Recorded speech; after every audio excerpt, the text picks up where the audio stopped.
बातें करते हम खेतों की और उसके रखवाली की, बाग बगीचा फल फूलों और फसलों की हरियाली की।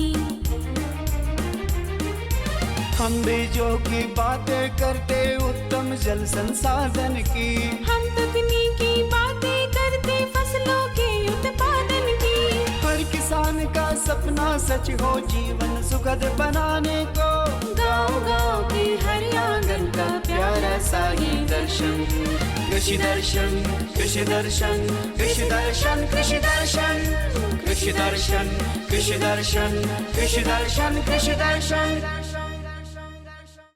खेतों की रखवाली करता कहलाता वो अन्न का दाता। धूप छांव हो या हो बारिश, इनको कोई रोक ना पाता। नमस्कार, कार्यक्रम कृषि दर्शन में सभी किसान भाई बहनों का स्वागत है। किसान भाइयों, आज हम बात करेंगे मशरूम के बारे में और परवल के बारे में, लेकिन सबसे पहले देख लेते हैं कृषि समाचार। नमस्कार, कृषि समाचार में आपका स्वागत है। मैं हूं शशि। आइए देखते हैं आज कृषि समाचार में क्या है खास। फसल की बुआई के पहले जुताई कर खरपतवारों को निकालें। लत्तेदार सब्जियों की खड़ी फसल में कीटनाशक का छिड़काव करें। बैंगन की खेती के लिए अनुशंसित प्रभेद में लगाएं स्वर्ण शक्ति। अब समाचार विस्तार से। किसान भाई किसी भी फसल की बुआई के पहले एक बार मिट्टी पलटने वाले हल से और 3-4 बार देशी हल से जरूरत के अनुसार जुताई करके खरपतवारों को निकाल देना चाहिए। बारिश से गर्मा सीजन की लत्तेदार सब्जियों की खड़ी फसल में हानिकारक कीटों के प्रकोप में बढ़ोतरी की आशंका जताई जा रही है। खेतों में नमी होने से कीट का प्रभाव दिखने लगता है। लत्तेदार सब्जियों में लाल भृंग, फल मक्खी या लाल मकड़ी का प्रकोप देखा जाता है। इससे बचाव के लिए पौधों में फल लगना शुरू होने पर नीम से बना कीटनाशी दवा का 5 मिलीलीटर को प्रति लीटर पानी में मिलाकर मौसम साफ रहने पर छिड़काव करें।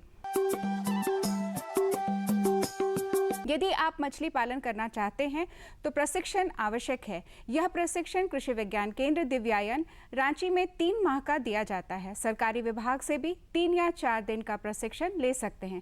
यदि आप चाहें तो मछली पालन में डिग्री भी कर सकते हैं। चाहे आपने नदियों में मछली पालन करे, जलाशय में मछली पालन करे, इसकी विधि को सीखने के लिए आपके कहीं ना कहीं एक प्रशिक्षण की व्यवस्था है। इस प्रशिक्षण के लिए रांची जिले के लिए हमारा रांची का जो कृषि विज्ञान केंद्र है, दिव्यांग कृषि विज्ञान केंद्र के नाम से जाना जाता है, आप वहां कर भी प्रशिक्षण ले सकते हैं, जिसमें 3 महीना का प्रशिक्षण वहां पे दी जाती है।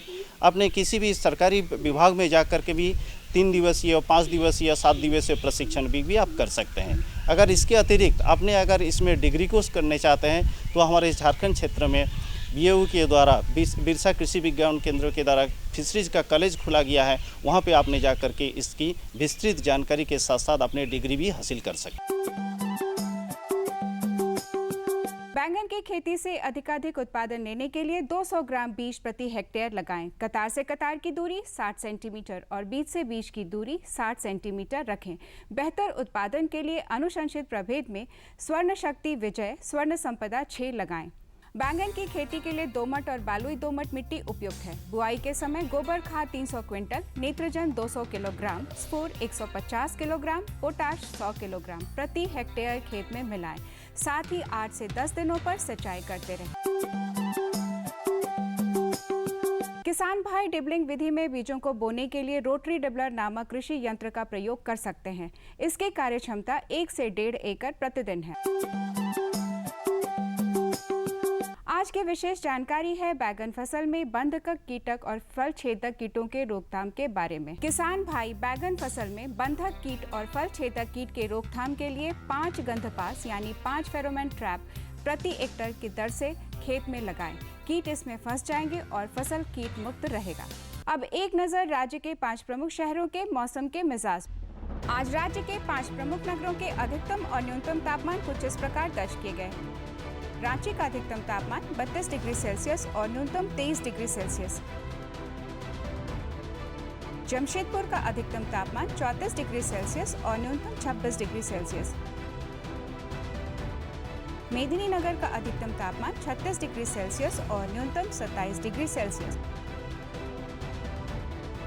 देवघर का अधिकतम तापमान 35 डिग्री सेल्सियस और न्यूनतम 26 डिग्री सेल्सियस।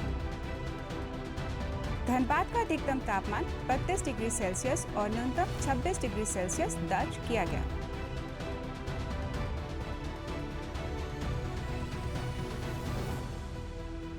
कृषि समाचार में आज इतना ही। अगले दिन अगले अंक में फिर मुलाकात होगी कुछ ताज़ा तरीन खबरों के साथ। तब तक के लिए दीजिए इजाज़त। नमस्कार, जोहार। किसान भाइयों, मशरूम की खेती आप करते हैं और उसकी देखभाल भी करते हैं, लेकिन अगर इसमें वैज्ञानिक विधि को अपना ले तो आपकी मशरूम का फसल जो है वो काफ़ी अच्छा होगा और काफ़ी आपको मुनाफा दिला सकता है। वैसे जो आप तरीका अपनाए हुए हैं वो भी ठीक है, लेकिन अगर वैज्ञानिक तरीके से किया जाए, इसकी उन्नत खेती की जाए तो काफ़ी मुनाफा मिल सकता है।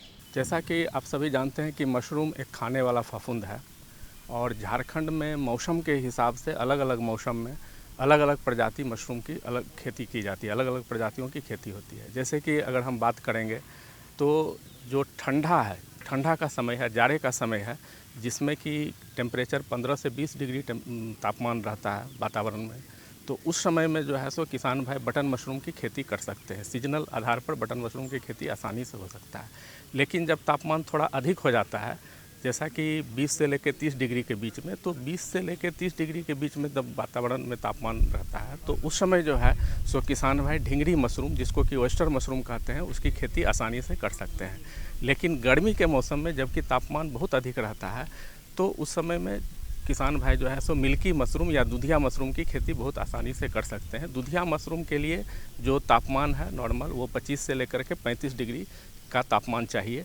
इसके अलावे जो है सो 30 से 35 डिग्री के बीच में एक पुआल मशरूम आता है, जिसको कि इंग्लिश में पैडी स्ट्रॉ मशरूम कहते हैं, जिसकी खेती की हमारे पड़ोस के राज्य उड़ीसा में काफ़ी अधिक मात्रा में उसकी खेती होती है। तो झारखंड में भी किसान जो है सो पुआल मशरूम की खेती करीब 4 से 5 महीना, जबकि तापमान 20 से लेकर के 30 डिग्री तक का बीच का तापमान रहेगा, तो उस समय वो खेती कर सकते हैं। अब है कि अलग अलग मशरूम की खेती कैसे करें, तो सभी मशरूम की खेती में थोड़ा अलग अलग तरीका है।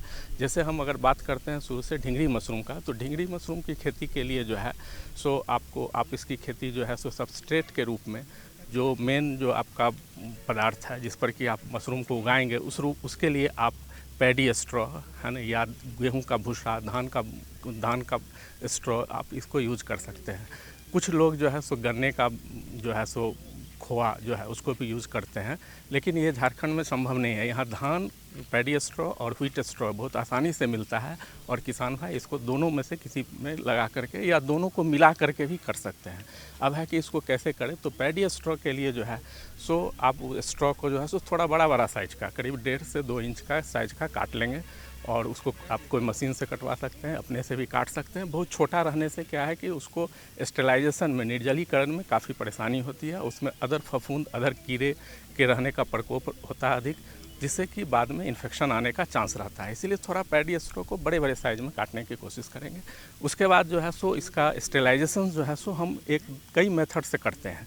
अगर हम मान लीजिए कि बहुत लोग बोलते हैं कि हम जैविक खेती आजकल मशरूम का करना चाहते हैं, या हम जो है सो इसको जैविक खेती के रूप में इसका उपयोग करना चाहेंगे, तो इस स्थिति में जो है सो आप उसका जो स्टेलाइजेशन है हॉट वाटर ट्रीटमेंट के द्वारा भी कर सकते हैं। हॉट वाटर ट्रीटमेंट में कुछ नहीं है, आप गर्म पानी जो है सो गर्म पानी में क्या करेंगे कि पैडी स्ट्रॉ, अगर पैडी स्ट्रॉ लेते हैं तो उसको 70 डिग्री के आसपास का तापमान पर उसको रखेंगे और 45 मिनट से लेके 1 घंटा तक उसको स्टेलाइज करेंगे, तो वो अच्छी तरह से स्टेलाइज हो जाएगा। उसके बाद उस पर जो बैक्टीरिया, फफूंद होंगे वो मर जाएंगे।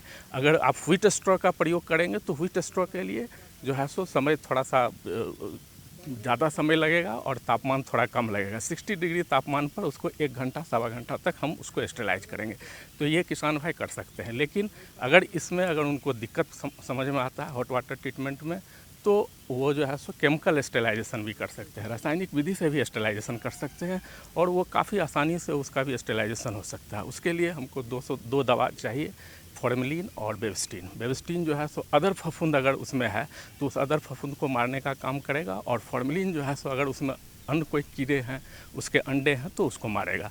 इसकी मात्रा जो है सो अगर हम फॉर्मेलिन लेते हैं तो 100 लीटर पानी में 50 से लेकर के 100 ml फॉर्मेलिन लेते हैं, और 100 लीटर के पानी के हिसाब से हम 50 ग्राम बेवस्टीन लेने की कोशिश करेंगे और उसको जो है सो 100 लीटर पानी में दोनों को मिला करके और रात भर जो है पैडी स्ट्रॉ हो या व्हीट स्ट्रॉ हो, दोनों को उसमें फूलने दे देंगे। जब रात भर में वो अच्छी तरह से फूल जाएगा 12 से 14 घंटा में, तो सवेरे उसको हम निकाल लेंगे। निकाल करके और धूप में, थोड़ा हल्का धूप में उसको ज़मीन पर या तार के जाली पर बिछा करके उसको हम फर्श पर सुखाएंगे।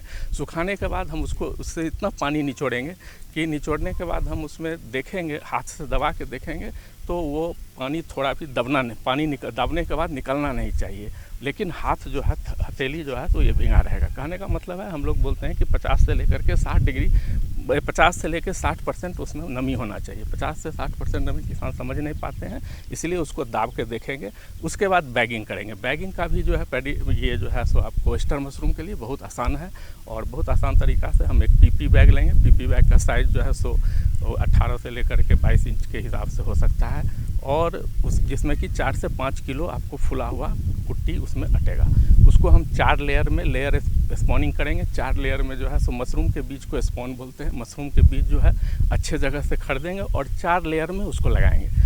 पहला लेयर जो है सो पैडी स्ट्रॉ जो आप लिए हैं या आप गेहूं का कुट्टी लिए हैं उसको आप रखेंगे। उसके बाद एक लेयर जो है सो स्पॉन का डालेंगे, फिर दूसरा लेयर में फिर कुट्टी डालेंगे, फिर स्पॉन डालेंगे। इस तरह से 4 लेयर बना करके और उसको पूरा अच्छी तरह से मुंह को बांध देंगे। लेकिन उसमें उसके बाद ध्यान देना है कि उसमें हम छेद करना नहीं भूलेंगे। नीचे जो है सो 4-5 छेद कर देंगे और बगल में भी 10-15 छेद कर देंगे, ताकि क्या होगा कि उसमें अच्छा से एरेशन होगा और जो एक्सेस मॉइस्चर है वो नीचे जो छेद किए हैं उससे निकल जाएगा। इस तरह से हम बैग बना लेते हैं और ये जो साइज़ बताए, ये साइज़ का जो बैग है ये करीब 4 से 5 kg का बैग होगा। और इसको हम फिर जो है उस बैग को अच्छे से एक अंधेरा कमरा में, वो कमरा को भी बैग को रखने से पहले उस कमरे को अच्छी तरह से स्टेलाइज कर लेते हैं। स्टेलाइजेशन के लिए हम फॉर्मेलिन से उसको काफ़ी कमरे को 2-3 दिन पहले धो देते हैं और उसको पूरा डार्क बना देते हैं। उसमें अगर कोई खिड़की उड़की हो तो उसको बंद कर देंगे। उसके बाद उस बैग को हम रखेंगे। बैग को रखने के बाद जो है सो 20 दिन के बाद देखेंगे उसमें उस बैग में जो है सो उजले रंग का माइसीलियम का पूरा वाइट माइसीलियल ग्रोथ हो जाएगा। लेकिन उस ग्रोथ के समय जो है सो हमको ये ध्यान देना है कि उसमें हवा नहीं जाए। वो पूरा उस समय जब माइसीलियल का ग्रोथ होता है किसी फंगस का, तो उस समय उसको कार्बन डाइऑक्साइड की ज़रूरत होती है, इसलिए हम उसको पूरा बंद करके रखेंगे, अंधेरा रखेंगे। 20 दिन के बाद जब वो पूरा ग्रोथ हो जाएगा तब हम उसमें वेंटिलेशन का देने का कोशिश करेंगे, क्योंकि जब फ्रूटिंग बॉडी निकलता है तो उस समय में फंगस को जो है सो फ्रूटिंग बॉडी निकलते समय ऑक्सीजन की आवश्यकता होती है। इसीलिए हम बीच बीच में कमरे को खोल देंगे और तब देखेंगे कि 2-4 दिन के बाद जो है सो उसमें पिन हेड जैसा छोटा छोटा मशरूम का दाना निकलेगा। फिर मशरूम का जब दाना निकलना शुरू होगा तो हम उसमें वातावरण में नमी को देखते हुए उसमें हम पानी का स्प्रे करेंगे, सादा पानी का स्प्रे करेंगे। स्प्रे करने से वो मशरूम 2-3-4 दिन में बढ़ करके बड़ा हो जाएगा। इस तरह से ये पूरा प्रक्रिया है जो कि ढिंगड़ी मशरूम का करते हैं। इसके अलावे जैसे आप बता रहे थे कि अन्य मौसम में क्या हो सकता है, तो अगर हम दूसरे जैसे मिल्की मशरूम का बात करें, दूधिया मशरूम का करें, तो दूधिया मशरूम में भी जो है फंगस जो फ्रूट निकलता है उसका भी यही तरीका है। लेकिन उसमें क्या करते हैं कि हम जो है सो ऊपर में जब 20 दिन में पूरा उजला ग्रोथ हो जाता है तो पॉलीथीन का मुंह के ऊपर में केसिंग करते हैं। केसिंग के लिए जो है सो हमको जनरली कोकोपीट का यूज कर सकते हैं।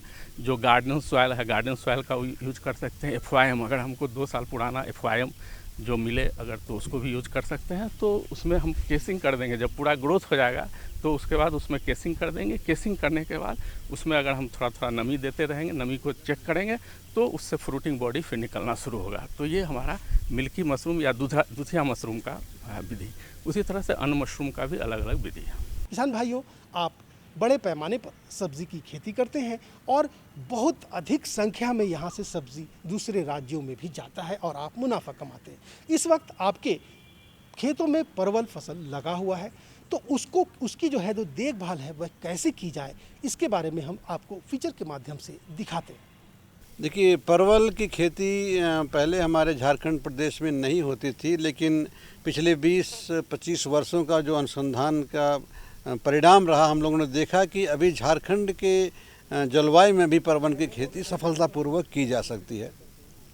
ऐसी ज़िले या ऐसी ज़मीन जहाँ बलुई दोमट मिट्टी ज़मीन हो और जल निकास की उचित व्यवस्था हो, खाली जल जमा होने से ये परवल की खेती वहाँ नहीं हो पाएगी। ऊपरवार ज़मीन, जल निकास की अच्छी व्यवस्था हो, जीवांश से युक्त खाद की प्रचुर मात्रा हो और बलुई दोमट मिट्टी में सफलतापूर्वक परवल की खेती की जा सकती है। परवल की खेती के लिए सबसे पहले तो उन्नत किस्म का चुनाव बहुत ही ज़रूरी है। हमारे झारखंड प्रदेश में हम लोगों ने देखा है कि करीब 50 से 60 किस्मों के ऊपर हम लोगों ने परीक्षण किए और उससे मेहनत करके यहाँ के वैज्ञानिक साथियों ने 3 किस्मों का विकास किया है। एक स्वर्ण रेखा है, एक स्वर्ण अलौकिक है और एक स्वर्ण सुरुचि है। स्वर्ण रेखा किस्म के जो फल होते हैं लंबे धारीदार होते हैं और स्वर्ण सुरुचि और स्वर्ण अलौकिक के फल सफ़ेद, हल्के सफ़ेद रंग के, हल्के हरे रंग का सकते हैं और बिना धारी के होते हैं। और जो स्वर्ण अलौकिक और स्वर्ण सुरुचि किस्म है, इसके फल के हम मिठाई के बनाने में भी प्रयोग कर सकते हैं। सब्जी तो बनती ही है, मिठाई के प्रयोग बनाने में भी इसका प्रयोग होता है। तो इन तीनों किस्मों का चुनाव किसान भाई हमारे झारखंड प्रदेश में खेती करने के लिए करेंगे तो निश्चित रूप से उनको अच्छे उत्पादन मिलेगा और लाभ भी अच्छा मिलेगा। देखिए, झारखंड के किसान भाइयों के लिए तो यहाँ पे जो हमारा अनुसंधान केंद्र पलांडू में है, रांची शहर से 15 किलोमीटर की दूरी पे अवस्थित है। यहाँ पे हम लोग स्वर्ण रेखा, स्वर्ण सुरुचि और स्वर्ण अलौकिक के पौध प्रचुर मात्रा में बना रहे हैं। और अभी पहले हम कुछ इस साल से हम लोग इसका दाम बढ़ाने जा रहे हैं। पौधे के एक पौधा करीब 15 रुपये का मिलेगा। पहले हम लोग 10 रुपये का बेचते थे और पिछले 4-5 सालों से हम लोग देखा है कि झारखंड के प्रदेश के किसान भाई तो पौध ले ही जा रहे हैं। साथ साथ हमारे पड़ोसी के जो प्रदेश हैं, चाहे वो हमारा छत्तीसगढ़ हो, वहाँ के भी किसान भाई, बिहार के किसान भाई, बहुत सारे लोग यहाँ से परवल की पौध ले जा कर के और सफलतापूर्वक इसकी खेती कर रहे हैं। तो जहाँ तक पौध की बात है, यहाँ पे उपलब्ध है। इसकी खेती पहले लतर के द्वारा काट के होती थी और 1 मीटर लंबी लतर को किसान भाई अंग्रेजी के 8 अक्षर के समान उसका बना करके ज़मीन के गड्ढा बनाकर उसको भर करके बीचों बीच में लगाते थे और फिर सितंबर अक्टूबर में पौध स्थापित होती थी और अगले साल गर्मी के महीने में शाखाएँ निकलती, फल फूल लगते थे। लेकिन चूँकि ये जो परवल है इसकी फसल अक्टूबर तक चलती है खेत में और जब जाड़ा शुरू होता है तो उस समय डार्विन से सुसुप्ता अवस्था आती है और फूल और फल लगना बंद हो जाता है, क्योंकि गर्मा मौसम की फसल है। तो ऐसी परिस्थिति में कि हम लोगों ने पौध को तैयार करना शुरू कर दिया है। प्लास्टिक के ट्यूब में हम लोग ये लतर को छोटे छोटे टुकड़े बना लेते हैं। 2 गांठ कम से कम रखते हैं। एक गांठ जो है प्लास्टिक की थैली के अंदर रहती है जिससे जड़ बनता है और दूसरी गांठ प्लास्टिक की थैली के ऊपर रहती है जिससे कि तना बनता है और पत्तियां निकलती हैं। तो अक्टूबर के महीने से यहाँ से हम लोग पौधा बना के किसान भाई खरीद सकते हैं, लेकिन उनको पौध लगा भी सकते हैं, लेकिन जहाँ पे ठंड ज़्यादा है वहाँ पे इसको कम तापक्रम से बचाना पड़ेगा। और नहीं तो किसान भाई जब गर्मी शुरू होगी या जाड़ा ख़त्म होगा, फरवरी के महीने में या मध्य जनवरी के बाद भी इसकी रोपाई कर सकते हैं। पहले तो हम लोग भी देखते थे कि जनरली किसान भाई पौध को ज़मीन पे फैलने देते थे, लेकिन अब हम लोगों ने प्रयोग करके देखा है अगर इसको लाइन में लगाएंगे परवल को, लाइन से लाइन की दूरी करीब 1.5 मीटर से 2 मीटर रखते हैं हम लोग और पौधे से पौधे की दूरी करीब 60 सेंटीमीटर 70 सेंटीमीटर रखते हैं और इसके लतर को हम लोग सहारा देके ऊपर चढ़ाते हैं। सहारा देके चढ़ाने से जो बीच का 2 लाइनों के बीच का जो जगह उपलब्ध रहता है उसमें हम लोग दूसरी सब्जी की खेती भी कर सकते हैं, क्योंकि अब ज़मीन की उपलब्धता एक बहुत बड़ा सवाल है और कम ज़मीन में अधिक उत्पादन लेने के लिए हम लोग पौधे को सहारा देना बहुत ही आवश्यक होगा। इससे फलद भी अच्छी मिलेगी और साथ साथ जो 2 लाइनों के बीच की जगह है उसमें कुछ कम समय में तैयार होने वाले हरे पत्तेदार सब्जियां की खेती भी किसान भाई या धनिया लगा सकते हैं, हरे पत्ते वाली सब्जी लगा सकते हैं मौसम के हिसाब से। उससे भी अलग से उसी ज़मीन से अतिरिक्त आमदनी मिलेगी जिससे कि उनकी आमदनी भी बढ़ेगी। देखिए, परवल की फसल में हम लोग देखा है कि जहाँ तक कीड़ मकोड़े और बीमारियों की बात है, बीमारी कोई खास इसमें नहीं आती है, लेकिन एक फल वेधक कीट का प्रकोप परवल में काफ़ी होता है। जो फूल खासतौर से बरसात के मौसम में अभी जो फ्लस आएगा, जो कि फल थोड़े दिन बाद टूटना शुरू होगा, तो इसमें फल वेधक कीट का प्रकोप होता है और फल छोटी अवस्था में ही पीला रंग का होकर के सूख के गिर जाता है। उसके फल वेधक कीट की रोकथाम के लिए हम लोग देखा है कि एक तो फेरोमेन ट्रैप्स आते हैं, उनका प्रयोग करने से जो नर कीट है उसमें स्वतः फंदे में फंस जाता है और नियंत्रण होता है। नुवान का स्प्रे हम स्प्रे कर सकते हैं, लेकिन आजकल चूँकि जितने भी कीटनाशक हैं, हम लोग जैविक कृषि की बात करते हैं, जैविक कीटनाशकों की बात करते हैं, और अभी बाज़ार में नीम आधारित कीटनाशक काफ़ी मात्रा में उपलब्ध हैं। उनको नीम आधारित कीटनाशक दवाओं का प्रयोग किसान भाई करेंगे तो निश्चित रूप से जो फल बेधक मक्खी है इसका नियंत्रण हो जाएगा। ध्यान इस देना है कि बरसात के मौसम में जब भी किसी पौध सुरक्षा के लिए चाहे कीटनाशक दवाओं का छिड़काव करें, चाहे फफूंदनाशक दवाओं का छिड़काव करें, तो घोल में थोड़ा स्टिकर मिलाना बहुत ज़रूरी है, क्योंकि कई बार होता है कि दवा के छिड़काव के बाद बारिश हो जाती है तो हमारी मेहनत बेकार हो जाती है। स्टिकर का प्रयोग बाजार करेंगे तो निश्चित रूप से दवा का प्रभाव बना रहेगा और समय समय पे खाली फूल खिलने की अवस्था में छिड़काव करना पड़ेगा, जिससे कि अगर फल लग गया तो छिड़काव का कोई असर फल मक्खी पे नहीं हो पाएगा। इसलिए मेरा सलाह है किसान भाइयों की, फूल की अवस्था में छिड़काव करेंगे तो फल बेधक कीट का नियंत्रण होगा। बरसात के मौसम में खरपतवार की भी समस्या होती है, मल्च का प्रयोग जरूर करें।